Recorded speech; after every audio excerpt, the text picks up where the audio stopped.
Pirate, j'espère que tu vas bien. Alors dis-moi, est-ce que tu as déjà reçu ce genre de SMS-là? Ou bien est-ce que tu as déjà configuré ce genre de SMS? Souvent pour faire ça, sur Shopify, tu vas utiliser SMS Bump pour configurer ce genre de SMS. L'application, la Shopify qui est devenue Yotpo. Cette application-là, elle te permet de relancer des paniers abandonnés. Aujourd'hui, dans cette vidéo, c'est ce que l'on va faire. Alors les gars, avant de commencer la vidéo, j'ai juste envie de vous dire une chose. Développer une application Shopify, ça peut prendre du temps. Si vous n'avez pas préparé au préalable votre vidéo ou bien le développement de l'application, vous allez vous retrouver à dépenser énormément de temps dans ce projet-là. Moi, ce que j'ai fait les gars, c'est que j'ai développé l'application et en même temps je filmais. Donc ça fait que je me suis retrouvé avec des rushs de plus de 8 heures. Et je ne sais pas comment vous présenter ces rushs-là. Là, peut-être ce que je vais faire, je ne vais pas recoder toutes les fonctionnalités de SMS Bump les gars, juste quelques fonctionnalités et vous montrer comment est-ce que les applications Shopify elles fonctionnent. Et on va essayer de faire quelque chose de ces 8 heures-là. J'espère que vous allez kiffer les gars, dites-le moi en commentaire. N'hésitez pas à me dire les applications que vous aimeriez qu'on redéveloppe. N'hésitez pas à me dire si vous voulez qu'on pousse encore plus cette vidéo-là, dites-le moi les gars dans les commentaires. Et likez cette vidéo-là pour que moi je sache que oui, c'est ce genre de vidéo-là que vous kiffez. Si vous likez, vous vous abonnez, vous me dites que vas-y mec, pousse ces vidéos-là, alors moi je pousserai ce genre de vidéo-là. Mais là les gars, voilà, mon objectif c'était de vous montrer comment est-ce que vous pourriez redévelopper ou comment fonctionnent les applications Shopify, quel système vous pourriez mettre en place pour développer une application Shopify, quels sont les concepts concernant les applications Shopify. Et je vais vous parler aussi du plan que vous pourrez suivre si vous voulez, par exemple, déployer ou développer une application comme SMS Bump et la mettre sur l'App Store ou la mettre en production. Pour tous ceux qui ne connaissent pas SMS Bump, c'est une application Shopify qui te permet en fait de relancer tous tes paniers abandonnés. Une personne arrive sur ta boutique, elle a essayé de passer une commande, elle a oublié son panier, tu la relances avec un SMS et là, bim, tu essaies de la convaincre d'acheter ton produit. C'est ça SMS Bump. Alors les gars, j'essaie de monter la vidéo comme je peux avec tous mes rushs. Mais avant de continuer de vous montrer comment j'ai développé l'application, je vais juste vous parler du plan que j'aurais dû suivre si je voulais que cette application-là elle soit publiée sur l'App Store ou si je voulais que les gens puissent l'utiliser, cette application Shopify. En fait, sur Shopify et sur d'autres applications aussi, mais là je vais prendre uniquement le cas de Shopify, on a ce qu'on appelle des webhooks les gars. Des webhooks en fait, je vous explique. Par exemple, vous développez une application et une personne vient, elle installe votre application sur votre boutique. Vous pouvez, avec votre application, vous abonner à des événements qui vont se produire sur la boutique de la personne qui a installé votre application. Par exemple, sur la boutique de la personne, si le gars il crée un panier, votre application elle peut être avertie qu'il y a un panier qui a été créé. Mais ça, pour ce faire, vous devez faire appel au webhook de Shopify et vous devez demander l'autorisation quand le gars il va installer l'application pour pouvoir vous abonner à ces événements-là. Au départ, quand je développais l'application, je pensais qu'il y avait des événements qui allaient me permettre, des webhooks qui allaient me permettre d'être averti quand par exemple il y a un panier qui est abandonné. Ça aurait été beaucoup plus simple pour développer l'application. Par exemple, ce que j'aurais pu faire tout simplement, c'est quand il y a un panier abandonné, je le reçois, je le prends, je l'enregistre dans ma DB, je planifie un envoi d'SMS avec Redis et Twilio. Twilio, c'est ce qui aurait envoyé les SMS. En fait, Redis, ça aurait été plutôt pour enregistrer la planification d'SMS, c'est-à-dire que j'aurais dit au bout d'une heure, je veux que tu m'envoies un SMS. J'aurais utilisé Redis, mais je ne vais pas rentrer dans les détails de Redis et tout ça, les gars. Et en fait, ce que j'aurais fait plutôt, c'est que je reçois un panier abandonné, je l'enregistre dans ma DB, j'attends une heure, j'envoie un SMS avec Twilio pour relancer la personne, et ensuite, je dis à ma base de données que ce panier abandonné, j'ai déjà envoyé un SMS pour être averti que ce panier abandonné là, j'ai déjà envoyé un SMS. Du coup, je sais qu'il y a un SMS qui a déjà été envoyé. Mais sauf que il n'y a pas de webhook sur Shopify qui nous permettrait d'être averti à chaque fois qu'il y a un abandon de panier. Il n'y en a pas. Mais il y a un webhook qui nous permet d'être averti à chaque fois qu'il y a un checkout qui est créé. Du coup, ce qu'on aurait pu faire plutôt, c'est qu'à chaque fois qu'il y a un checkout qui est créé, on l'enregistre dans la base de données, on planifie un SMS à envoyer. C'est-à-dire que je planifie d'envoyer un SMS à la personne au bout d'une heure. Mais avant d'envoyer un SMS, je vérifie est-ce que le checkout, parce que là, c'est pas un panier abandonné, c'est un checkout qui a été créé. C'est comme si tu voulais faire un checkout, comme si tu as commencé à écrire tes informations dans le checkout. Je suis averti que tu as commencé à lancer un checkout, mais je ne suis pas averti si tu as abandonné le panier ou pas. Du coup, au bout d'une heure, je dois vérifier est-ce que tu as abandonné le checkout que tu avais commencé. Et si tu l'as abandonné, alors je t'envoie un SMS. Si par contre tu as commandé, j'ignore. Mais sauf que avec les webhooks, des fois, il y a des actions, il y a des webhooks que Shopify peut ne pas nous envoyer. Et pour être le plus performant et pour qu'on puisse envoyer les SMS à tout le monde quand même, même si le webhook il nous a pas, même si Shopify ne nous a pas averti qu'il y a un panier abandonné, ce qu'il faudrait faire, c'est des cron jobs quotidiens en fait. Je ne vais pas aussi rentrer dans les détails de ça, mais en fait, ça serait comme si vous demandez à votre application quotidiennement, imaginons tous les 2 heures du mat, vous dites à votre application, je veux que si tu vas sur l'API de Shopify, avec l'API de Shopify, tu peux récupérer tous les paniers abandonnés avec l'API de Shopify. Lisez un peu la documentation aussi, peut-être parce que c'est un peu abstrait, peut-être ce que je suis en train de vous dire, mais lisez un peu la documentation de Shopify pour bien comprendre ce que je suis en train de vous expliquer. Et après, on va rentrer un peu plus dans les détails, on va commencer à coder. Et en fait, vous allez dire à votre API, tous les 2 heures du mat, je veux que tu checkes l'API de Shopify, ici, tu checkes l'API de Shopify et tu vérifies tous les paniers abandonnés. Et si le panier abandonné, il est dans ma base de données, alors tu fais rien du tout. Mais si par contre il n'est pas dans ma base de données, tu l'ajoutes et ensuite tu envoies un SMS. Tu l'ajoutes dans ma base de données, tu envoies un SMS. Et quand tu envoies un SMS, soit tu supprimes après le panier abandonné de ta base de données ou pas. C'est toi qui vois. Et du coup, nos fichiers, ils auraient ressemblé un peu à ça. Si je voulais développer tout ça pour la production, les gars. Mais c'est pas ce que j'ai fait. Moi, mon objectif aujourd'hui, c'était de faire un test. Ce que j'ai fait tout simplement, aujourd'hui, j'ai connecté Twilio. Twilio, c'est une API qui va nous permettre d'envoyer des SMS à mon application Shopify. Et en fait, j'ai fait en sorte d'avoir un bouton.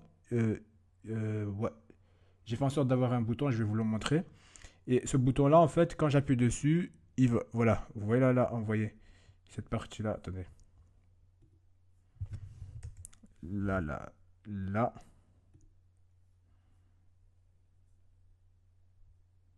Cette partie-là. J'arrive pas à vous la montrer. Mais bon, je vais vous la montrer juste après. Cette partie-là me permet que lorsque j'appuie sur ce bouton-là, il va vérifier tous les paniers abandonnés qu'il y a sur ma boutique et envoyer un SMS au panier abandonné. C'est pour ça que là, vous pouvez voir que je vous montre que j'ai bien reçu un SMS de panier abandonné. Juste ici, les gars. Donc, on continue la vidéo et je vous explique un peu comment je configure les webhooks et tout ça. Mais c'était un peu long. C'est un peu long, les gars. Accrochez-vous. Alors les gars, ce que je suis en train de vous dire, c'est que j'ai fait en sorte d'avoir un bouton sur mon application Shopify. Et ce bouton, lorsque j'appuie, il va récupérer tous les paniers abandonnés que j'ai sur ma boutique et ensuite envoyer un SMS. C'est ce que je fais dans cette vidéo pour nous simplifier la tâche, quoi. Mais sinon, si je voulais vraiment redévelopper SMS Bump, j'aurais suivi le plan que je vous ai dit juste avant. Alors les gars, je suis en train de faire la partie où là je suis en train de faire le montage et je me rends compte que je suis à la partie où j'essaye de récupérer tous les paniers abandonnés et en fait j'ai des erreurs parce que je n'ai pas les bonnes autorisations. J'ai pas les bonnes autorisations donc regardez quand j'essaie d'envoyer les SMS. Attendez, dès que j'essaie d'envoyer les SMS, je suis en train de monter l'application et en fait c'est même pas les problèmes d'autorisation. Là j'avais une erreur. Je sais même plus si c'était par rapport à quoi que j'avais une erreur comme ça. J'essaie d'envoyer un SMS avec mon application Shopify. Vous voyez, en fait, là, on a notre application SMS Test qui est intégrée sur Shopify. Avec mon template là, attendez, avec mon template là, le template remix de Shopify, c'est comme ça qu'ici je développe mon application. C'est juste ici là. Vous voyez là, je suis en train de, de query en fait. Je suis en train de query. Quand je fais un query, c'est parce que je fais un appel à l'API de Shopify pour récupérer tous les abandons de checkout. Et en fait, quand je fais first 10, je suis en train de récupérer les 10 premiers abandons de checkout. Mais j'aurais pu utiliser un curseur. Si vous voulez, les gars, je rentre plus dans la méthode, dans la stratégie pour développer cette application-là. Mais il va falloir me dire que c'est ce genre de vidéo-là que vous kiffez. Il va falloir me dire ça dans les commentaires. Mais là, regardez, je suis en train de galérer comme un. Je sais pas comment dire ça, je suis en train de galérer. Regardez ma tête là.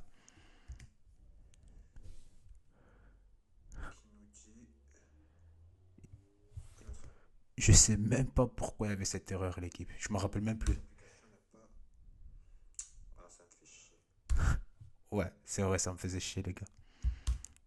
Attendez, juste, je veux relancer mon application.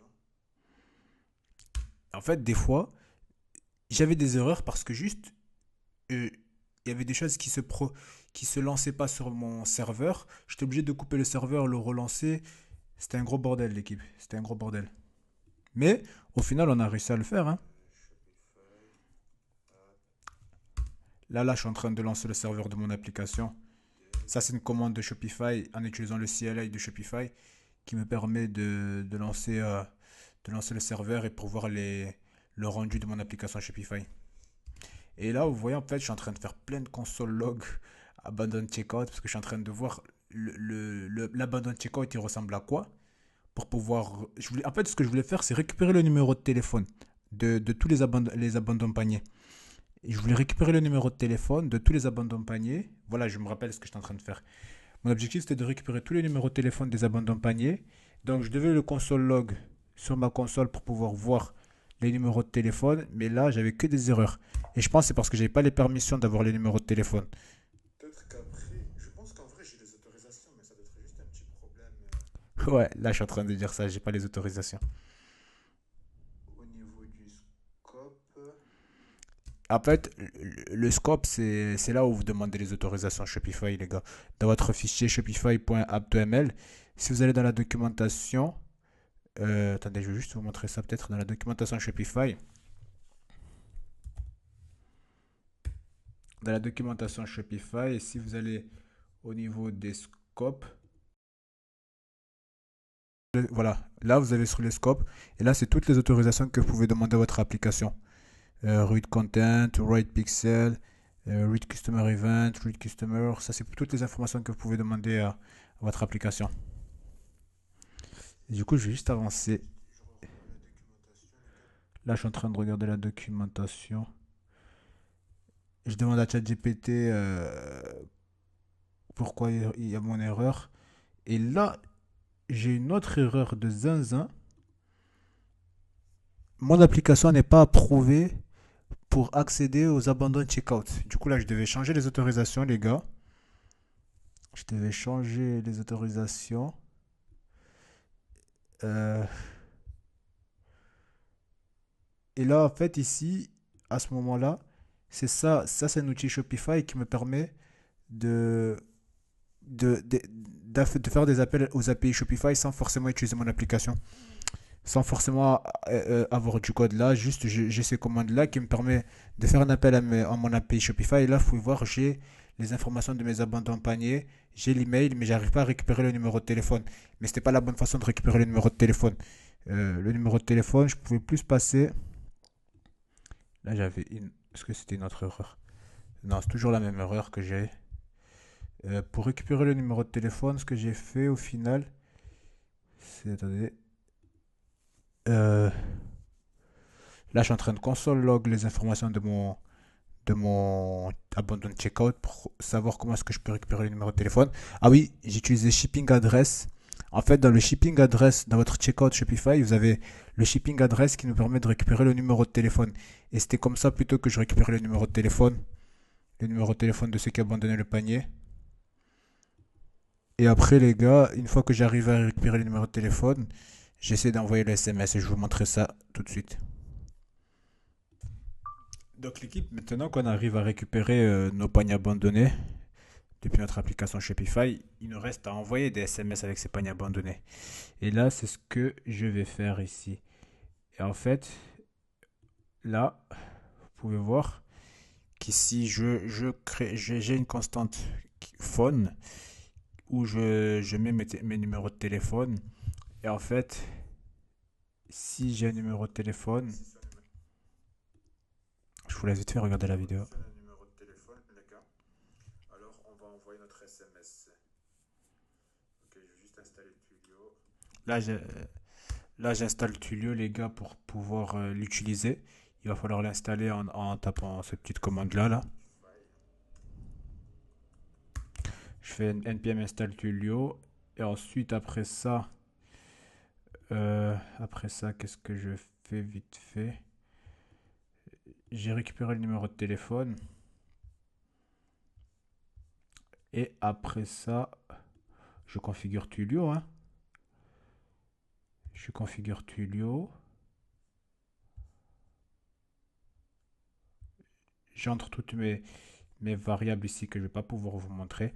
Là, en fait, j'entre les variables, c'est des données pour pouvoir me connecter à mon compte Twilio. Je vais avoir un account SID, un host token et un phone number. C'est le numéro de téléphone qui va envoyer qui va envoyer le SMS.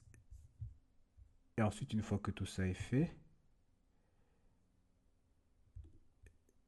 j'appelle ma méthode Twilio, hein, et je vous montre ça, comment je fais, les gars.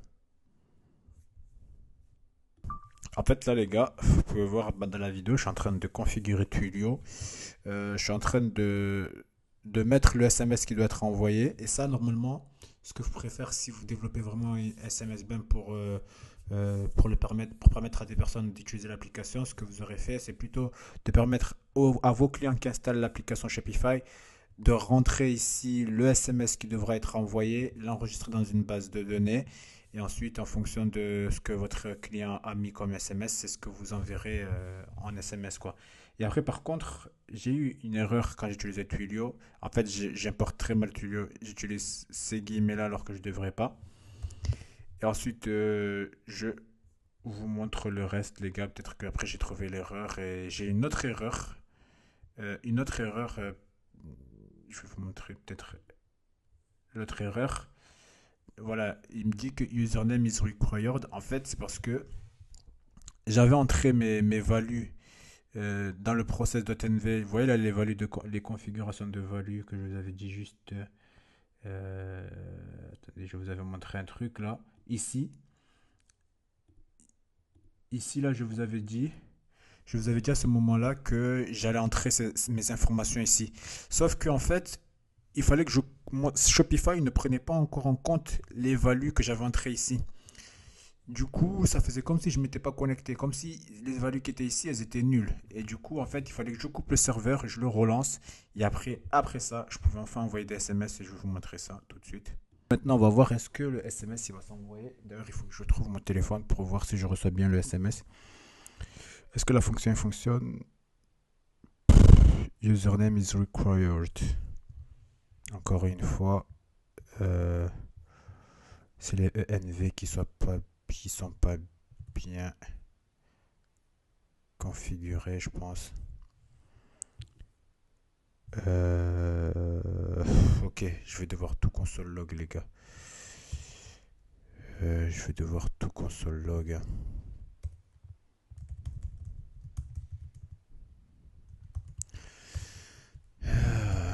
Ah merde, merde.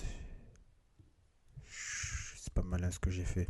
Parce que j'ai changé le nom là-bas et je l'ai pas changé ici aussi.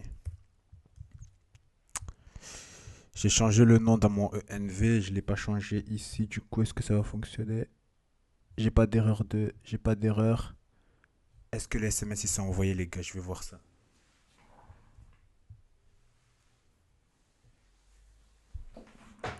Déjà, je reçois rien. Ah oui, mais c'est pas encore malin, les gars. Putain. Ça, c'est des trucs quand vous développez des applications, ça peut être chiant parce que, vous voyez, vous n'avez pas d'erreur, mais j'ai pas relancé ça. Du coup, il n'y a aucun message qui doit s'envoyer. Mais j'ai toujours pas d'erreur. Est-ce que ça a fonctionné? Je ne sais pas. Juste pour savoir si la fonction. D'ailleurs, je sais pas si message sent il renvoie quelque chose à la fin. Si la méthode a bien fonctionné ou pas. Est-ce que ça renvoie quelque chose? Il faudrait que je regarde la documentation pour bien savoir. Donc je fais envoyer SMS. J'ai pas d'erreur. Mais je... Ah. Ah.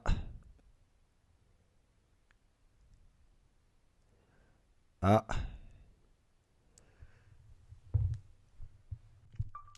Donc les gars, en soi, j'ai bien reçu le SMS grâce à l'application Shopify. Et là, vous pouvez le voir juste ici. Et en fait, le SMS là, il est généré. Le SMS, il est généré par notre application, il est envoyé par notre application. Mais vu que là, vous voyez, j'utilise en fait Twilio, j'utilise la période d'essai. C'est sur ça qu'il y a ce texte devant, la send from your Twilio trial account. Et l'URL là l'URL qui est envoyé ici, en fait, cette URL là, je le récupère grâce à l'API de Shopify. Dans l'API de Shopify, vous avez ce qu'on appelle on a récupéré les paniers abandonnés, checkout abandonné. Et dans checkout abandonné, il y a une information qui nous permet d'avoir l'URL de notre checkout abandonné. Et lorsque tu cliques dessus, ça nous renvoie directement sur notre checkout abandonné. Et là, pour que ça fasse plus professionnel, cette URL-là, ce que j'aurais pu faire moi dans le HTML ici, enfin ouais, dans le HTML, j'aurais pu mettre plutôt un lien pour pas avoir un gros lien comme ça là qui fait peur, quoi. Du coup, les gars, par rapport à cette vidéo, c'est tout ce que j'avais à vous dire. J'espère que j'aurai été clair par rapport à SMS Bump.